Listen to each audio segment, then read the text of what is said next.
Finland nangangailangan ngayon ng mga skilled Filipino workers. Salary 97k to 213k a month plus pwede padalhin ang pamilya. Matagal mo na bang pangarap magtrabaho sa Europe?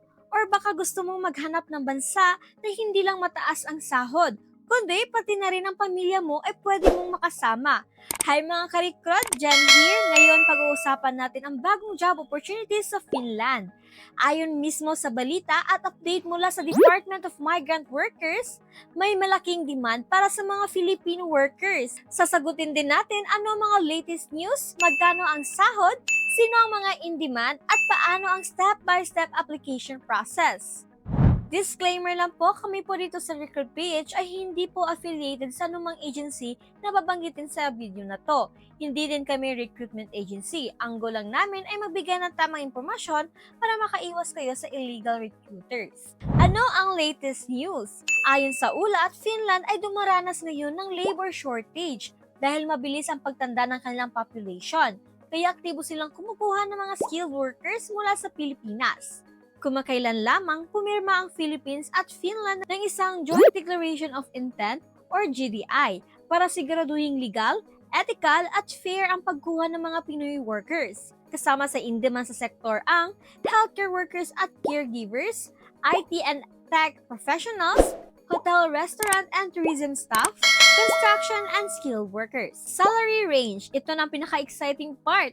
Ang minimum salary sa Finland ay nasa 1,600 euro kada buwan, katumbas ng humigit kumulang na 97,000. Depende sa trabaho at experience, pwedeng umabot hanggang 3,500 euro kada buwan or halos na sa katumbas na 213,000. Bukod pa rito, malaking advantage dahil pwedeng isama ang pamilya, kasama ang asawa at mga anak na pwedeng mag-aral sa Finland.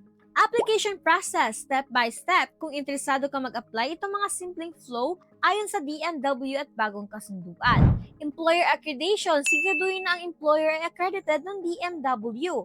Mag-apply lang sa licensed recruitment agencies. Job application and interview, umasa sa screening at employer interview. Job offer and contract, kapag pasado, pipirma ka ng job offer at employment contract. Visa and work permit, iproseso ang iyong Finnish resident permit for work.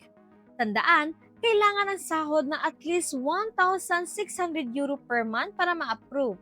Deployment, kapag kumpleto ng medical, visa at document, tuloy ka nang lilipad papuntang Finland. Fraud advisory mga karikrod, paalala lang, huwag makipag-transact sa personal GCash or informal payments. Ang legit agencies ay listed sa DMW website. Report agad kung may nag-aalok ng trabaho pero walang valid job order. So ayun nga mga karikrod, malaking oportunidad ito. Trabaho sa Finland na may sahod na 97,000 hanggang 213,000 kada buwan at posibilidad na maisama ang pamilya.